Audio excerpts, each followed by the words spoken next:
ಸ್ವತಂತ್ರವಾಗಿ ಉಚ್ಚಾರಣೆ ಮಾಡುವ ಅಕ್ಷರಗಳು. ಸರಿಯಾದ ಉತ್ತರ ಸಿ ಸ್ವರಗಳು. ಅಕ್ಷರಗಳ ಜೊತೆಯಲ್ಲಿ ಕೂಡಿಕೊಂಡು ಹೋಗುವ ಅಕ್ಷರಗಳು. ಸರಿಯಾದ ಉತ್ತರ ಎ ಯೋಗವಾಹಗಳು. ಕನ್ನಡ ವರ್ಣಮಾಲೆಯಲ್ಲಿರುವ ಅಲ್ಪಪ್ರಾಣ ಅಕ್ಷರಗಳ ಸಂಖ್ಯೆ.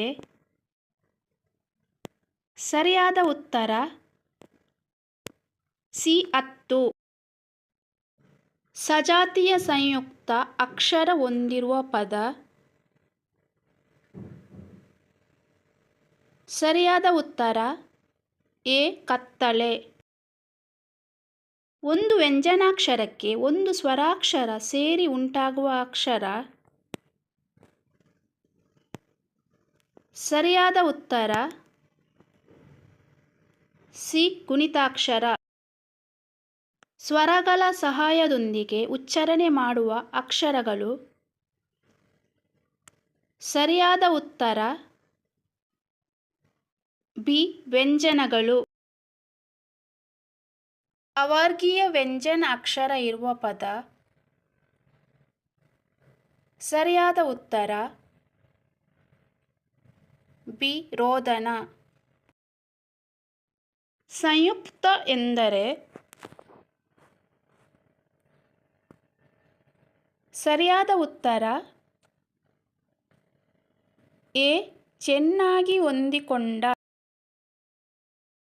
ವರ್ಗೀಯ ವ್ಯಂಜನದಲ್ಲಿನ ಪ್ರತಿ ವರ್ಗದ 5ನೆಯ ಅಕ್ಷರಗಳನ್ನು ಹೀಗೆ ಕರೆಯಲಾಗುತ್ತದೆ. ಸರಿಯಾದ ಉತ್ತರ ಸಿ ಅನುನಾಸಿಕಗಳು. ಇದು ವಿಜಾತಿಯ ಒತ್ತಕ್ಷರವಲ್ಲದ ಪದವಾಗಿದೆ. ಸರಿಯಾದ ಉತ್ತರ ಸಿ ಕನ್ನಡ. ಚ ವರ್ಗದ ಅನುನಾಸಿಕ ಅಕ್ಷರ. ಸರಿಯಾದ ಉತ್ತರ ಬಿ ಞ. ಸ್ವರಗಳು 13 ಯೋಗವಾಹಗಳು. ಸರಿಯಾದ ಉತ್ತರ ಎ 2. ಕನ್ನಡ ವರ್ಣಮಾಲೆಯಲ್ಲಿ ಮುಖ್ಯವಾಗಿ ಎಷ್ಟು ವಿಭಾಗಗಳಾಗಿ ಮಾಡಲಾಗಿದೆ. ಸರಿಯಾದ ಉತ್ತರ ಸಿ 3. ಕನ್ನಡ ವರ್ಣಮಾಲೆಯಲ್ಲಿರುವ ವ್ಯಂಜನಗಳ ಸಂಖ್ಯೆ. ಸರಿಯಾದ ಉತ್ತರ ಎ 34. ಕ್ ಗ್ ಅಲ್ಪಪ್ರಾಣಗಳು. ಚ ಜ. ಇದಕ್ಕೆ ಸರಿಯಾದ ಉತ್ತರ